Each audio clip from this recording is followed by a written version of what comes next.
Did you know that human civilization once stood dangerously close to forgetting its own past? Forgetting the very foundations of science, medicine, and philosophy that define our modern world. It's a story we rarely tell, a forgotten chapter in our shared history, but it's one of the most important rescue missions ever undertaken. Imagine a world losing its memory. In the centuries following the collapse of the Western Roman Empire, much of Europe descended into a period of profound instability. The great libraries of antiquity, like the legendary Library of Alexandria, were long gone, their scrolls turned to dust. Across the continent, smaller collections in monasteries and private hands faced constant threats. War, famine, and societal collapse meant that the intricate work of copying manuscripts by hand became a luxury few could afford or protect. Books, the vessels of accumulated human wisdom, were being lost far faster than they could be preserved. The medical knowledge of Galen, the geometric principles of Euclid, the philosophical inquiries of Aristotle all were fading, surviving only in scattered fragile fragments. It was as if a slow, creeping amnesia was settling over an entire continent, threatening to erase thousands of years of intellectual progress. The flame of knowledge, once a brilliant beacon across the Mediterranean, was flickering, on the verge of being extinguished forever. But while one part of the world was at risk of forgetting,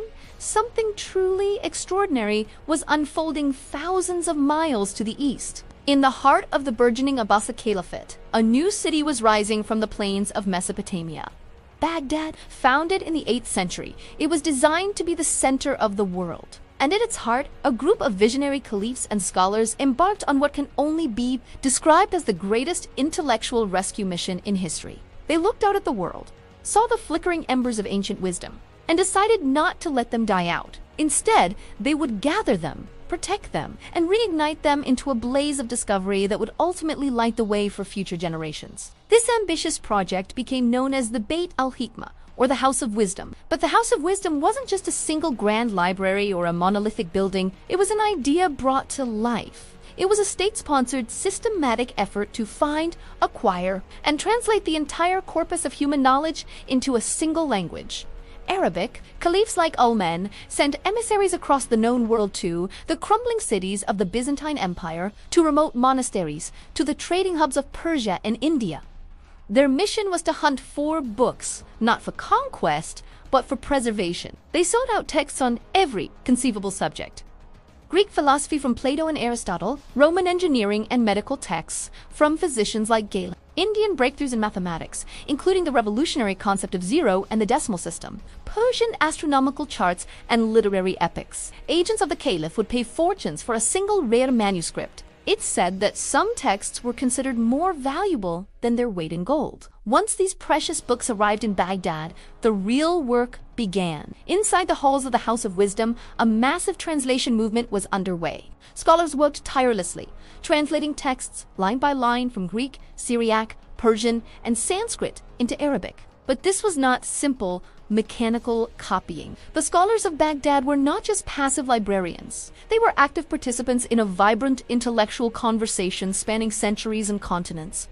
They debated the ideas they were translating. They rigorously checked the originals for errors, corrected them, and added their own extensive commentaries and annotations. They didn't just preserve knowledge, they expanded it. They took the foundations laid by the ancients and built upon them, creating something new in the process. What made the House of Wisdom truly remarkable was its spirit of universal collaboration. This was an endeavor that transcended cultural and religious divides. Within its walls, Muslim, Christian, and Jewish scholars worked side by side, united by a common passion for knowledge. An historian Christian like Hunayn ibn Ishaq, arguably the greatest translator of the age, was the chief physician to the Caliph and was responsible for rendering countless Greek medical and philosophical works into Arabic. Jewish scholars contributed their expertise in Hebrew and Aramaic texts. Sabian star worshippers from Haran brought with them an unbroken tradition of Hellenistic astronomy. In this environment, inquiry was not limited by dogma.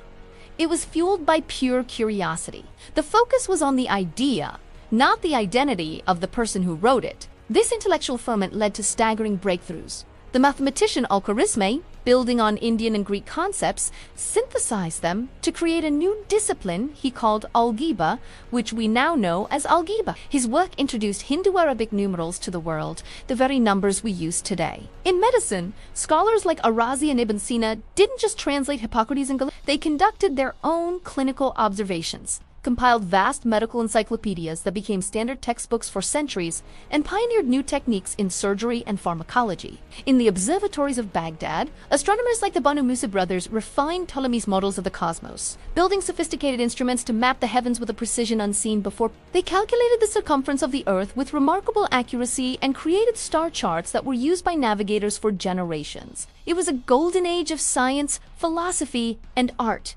all happening while much of Europe was still in the dark. For several hundred years, Baghdad remained the intellectual capital of the world. But history is never static. Just as empires rise and fall, so too do centers of learning. By the 13th century, the Abbasid Caliphate was in decline, and in 1258, a devastating Mongol invasion saw Baghdad sacked and the House of Wisdom destroyed. It was a catastrophic loss, but the mission had already succeeded. The knowledge had been saved, and it had already begun its slow, winding journey back to the West. This return journey happened through multiple points of contact. In Moorish Spain, in cities like Cordoba and Toledo, centers of translation emerged where Arabic texts were rendered into Latin. Scholars from all over Europe flocked here to access this incredible repository of lost wisdom. In Sicily, Norman kings fostered a unique culture where Arabic, Greek, and Latin scholars interacted freely. And through the bustling trade routes of the Mediterranean, merchants and crusaders brought back not just silks and spices, but also books and ideas. When the works of Aristotle, Euclid, Ptolemy, and Galen re-entered Europe, now enriched with centuries of Arabic commentary and additions, the effect was it was like discovering a lost map to a forgotten world. These texts provided the intellectual fuel for the creation of the first European universities in Bologna, Paris, and Oxford. They challenged old ways of thinking and sparked new debates. The rediscovery of classical science and philosophy laid the essential groundwork for the cultural, artistic, and scientific explosion we call the Renaissance. Without the mathematicians of Baghdad, would Leonardo da Vinci have had the geometric tools to craft his art? Without the medical encyclopedias translated in Toledo, would Renaissance physicians have been able to advance human anatomy? The answer is almost certainly no. The story of civilization's advance is not a simple, straight line.